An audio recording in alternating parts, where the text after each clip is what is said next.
Alright, so I wanted to show off, there's not that many videos, really, there's only really video of people talking about Pim and Francie, and then there's like one new video from Cartoonist Kayfabe that shows some cool, a couple anthology things from out Columbia, but so much stuff wasn't touched on, so I figured I'll just show some stuff and try to give a little background. So this is, I don't know, in some of his earliest rare stuff, I mean that was shown in the other videos anyway, so this is kind of more obscure. This is an anthology that Al Columbia is involved in, I guess right after Big Numbers, because he credits Bill Sienkiewicz in here as teaching him everything. He did the covers for these first two. I know it's kind of, sorry, I'm shooting this with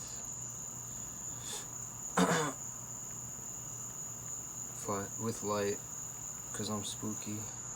These are all signed not by Al Columbia but by Frank Forte, who put this out.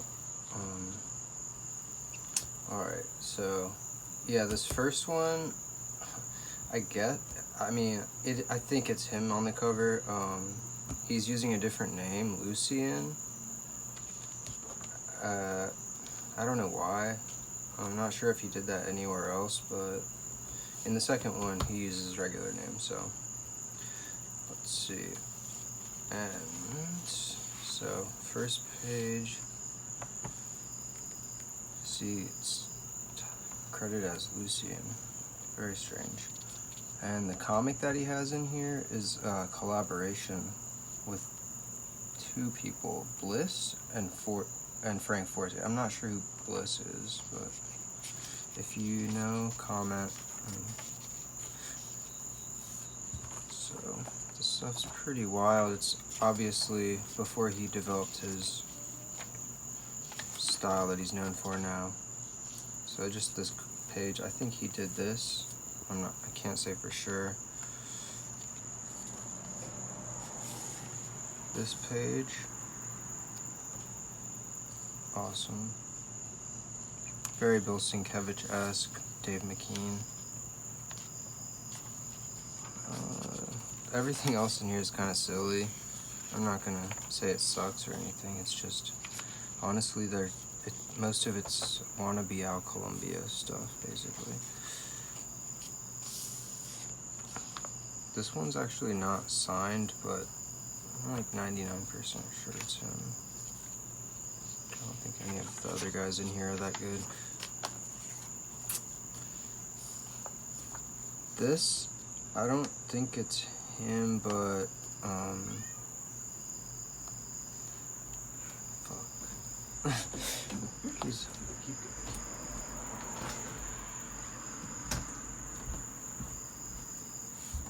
alright. So that's not him, that's D'Angelo, I'm not sure. D'Angelis. Okay, this is the comic that is a collaboration with those two other guys. You can definitely see the Al Columbia.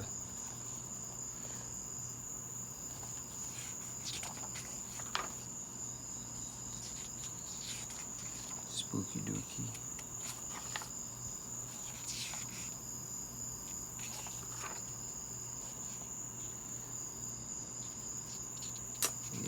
Yeah, his stuff from this era, it's really cool looking, but I'm not gonna say it's great, like story-wise. The cover on this one's awesome though, very Dave McKean, Sandman inspired. I really like this insert painting he put in here. Really cool. And now he's going by Al Columbia here. Actually, Alfred Columbia. Like, what? Is that really his name? I don't know. So, he has this, I don't know, 6 to 8 page piece called A Celebration of Violence in 5 Pods. It's pretty dumb. It's just, each one is just very violent. Crap, I don't know. The art's great. Totally worth checking out. This thing you can find for super cheap. Like, I got all 4 issues of this on eBay. I think it's actually Frank Forte selling them. Last page is awesome. But you can get all 4 of them signed with a bunch of extra stuff for like $15. Definitely worth it just for the Al Columbia, a couple early Al Columbia stuff. This last page he did drawings, portraits of everyone who contributed. Love that. And this outro page, 1991. So this, it's obviously not Al Columbia, it's Archer Pruitt, but when he needed work, and I guess apparently he moved out to Seattle, and he had sold a book, but he hadn't gotten paid for it yet, so he ended up becoming homeless for a minute, and I guess Eric Reynolds at Fantagraphics gave him a job doing color separation, and his first job was Chris Ware, actually, and then I guess the Chris Ware was Jimmy Corrigan, and then I think his second job was this Soft Boy. Did a great job. This is awesome stuff. I mean, kind of has something in line with Al Columbia. That cute, disturbing, I don't know. So, I'm gonna show some of his stuff from Mome from the early 2000s. So this one is just the cover. He didn't contribute anything to the insert. You get a really good idea of like his developing style. It's so like, it's super photorealism, but I don't know. Sorry, I'm kind of rambling like a dummy. Alright, this one's awesome. It's called Fucking Felix, and that's exactly what it sounds like.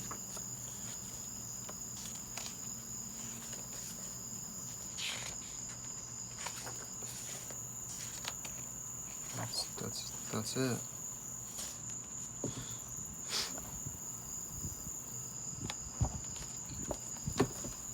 Shit.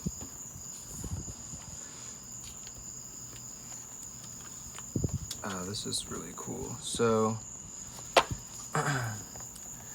you know, the whole myth behind the Pim and Francie book is that, you know, he was actually working on a full story, a graphic novel with these characters.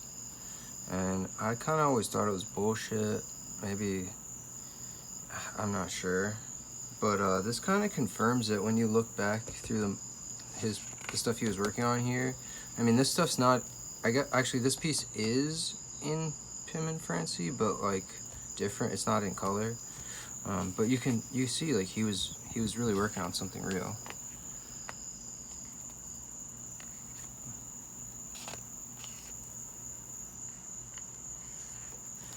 Yeah, it's just those 2 pages.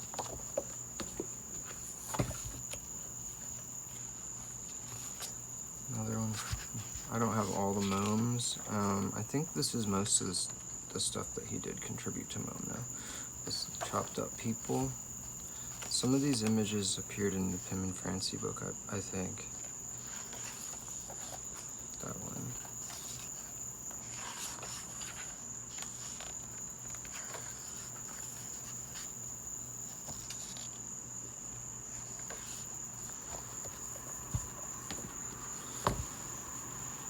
Did the cover on that. well.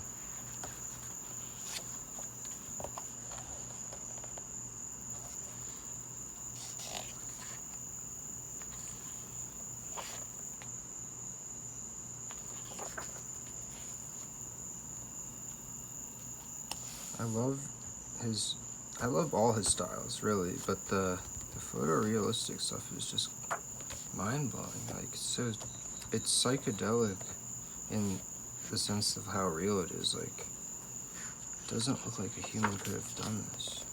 I'm not sure how much of it's digital. I think that is all very debatable. There's not many interviews with him, and the few ones there are, he doesn't really talk about process that much at all, because they're not really done by, the interviews aren't done by artists, so that would be incredible. I'm waiting for cartoonist Kayfabe to do an interview with him. That would be great.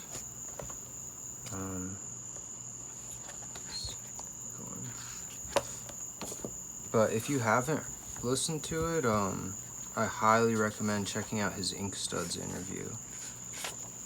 It's not on YouTube, but you can just Google it, Al Columbia, Ink Studs, and it's by far the most knowledge you'll get about him. It's like 3 or 4 hours, and talks about his childhood, and you kind of really do get a glimpse of like why he makes this spooky stuff. I guess his mom was some kind of cult follower, and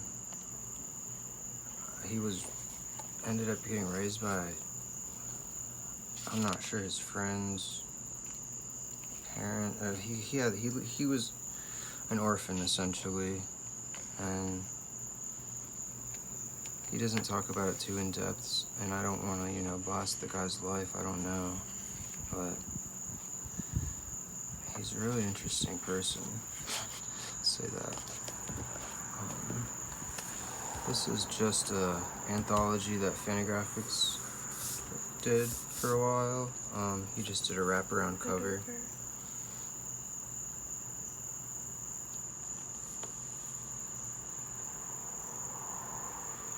But it's pretty cool. He doesn't have a story in here though, but there is pretty cool clouds. You got Mac White. Who else? Pat Moriarty, sorry. Tim Hensley. Some wild stuff in there. So then the next thing that he did that I have is Pim and Francie. I mean, this has been gone through quite a few times on YouTube, but I'll do a quick flip through. This is interesting. In the Ink Studs interview, he said that this character is based on a person from his childhood, actually. And it was a kind of a Charles Manson type that his mom followed. I also heard that that's his face at the same time. Like he draws himself.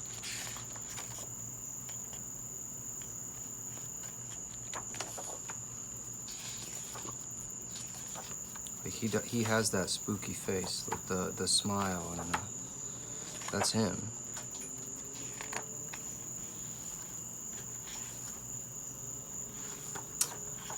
This is still available for pretty cheap from Fantagraphics. I think it was pretty rare for a minute, but there was a second printing and it's popped back up. It's easy to get right now, so I highly recommend buying this ASAP. I mean, this is the biggest collection of his work by far.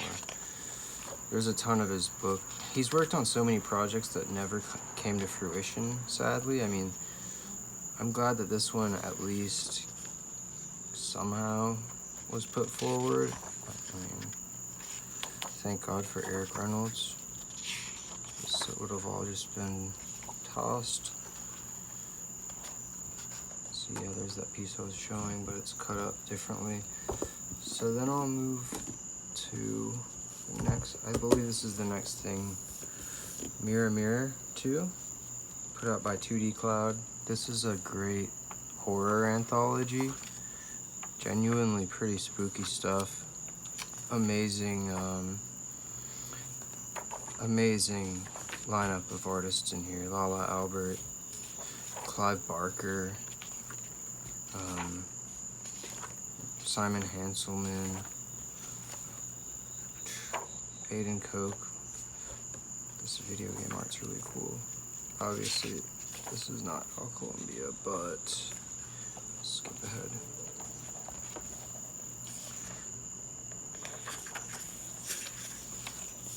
I think a lot of this stuff is in Pim and Francie as well, but I think some of these are also not in there as well.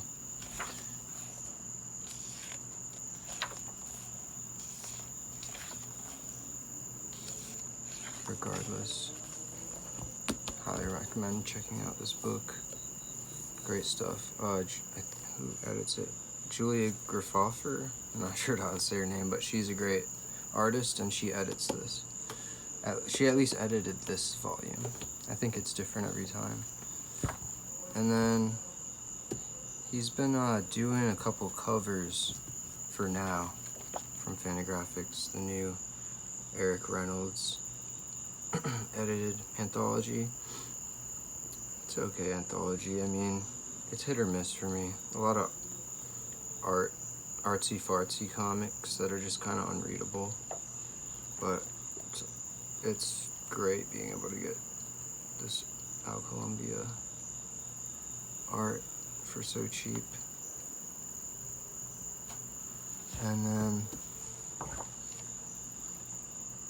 it's insane that this is his artwork. I mean, I really don't understand how much is digital of this. Like, it looks like he just stole, I don't know, it's wild. It looks like he didn't do this. Like, it's just like an effect on a photograph or something. Something odd that I had no idea about. He actually did the cover for the freaking Postal Service album, Give Up, which I don't have to show you, but just Google it. It's a pretty iconic album cover, and I had no idea. I mean, I grew up loving that album. It's pretty cheesy, but he has a couple things here in Kramers Ergot 9. I think that this appears in Amnesia, his newest zine, but in color. But this also appears in there, I think, but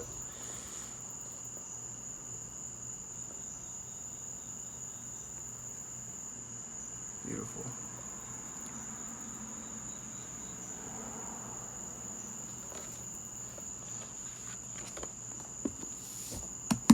Can't really beat this anthology. This is Kramers 9. It's like a damn phone book. I mean, if you can get this thing for like 20-some bucks, I mean, you really can't go wrong there. Alright, and then almost the last thing here. This is his newest, so as of now, newest release from from Floating World Comics, Portland. And the story behind this is, it's all about Francis D. Longfellow, who he claims is an animator, kind of like early animation, Fleischer Brothers era. I think it's probably all a lie, but if you listen to his newest interview for TCAF, he really talks about it like he's a real guy. And so the conceit is that he's taken this guy's animation, animation stills, and remixing them to make his own story. And they're all kind of like one-panel stories.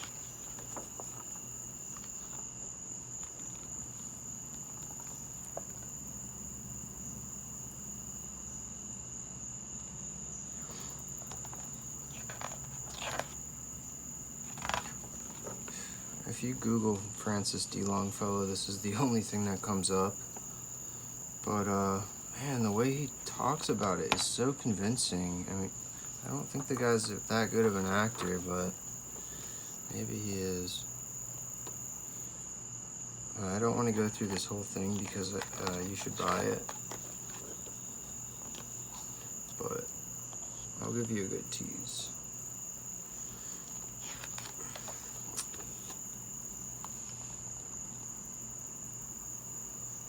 And this thing is like $10 or something. I mean, you should get this before it's gone, for sure. Floating World Comics. I'm sure you can get it from your, maybe your local comic shop. Just Google it. Amnesia, out Columbia. And last but not least, I have this poster that just came out from Hollow Press.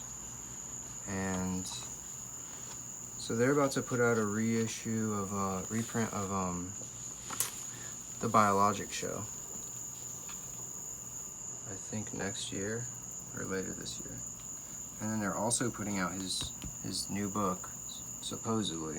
We'll see if it actually happens. Which is this Cheapy, the guinea pig, who he's been making art about for over 10 years now, I think.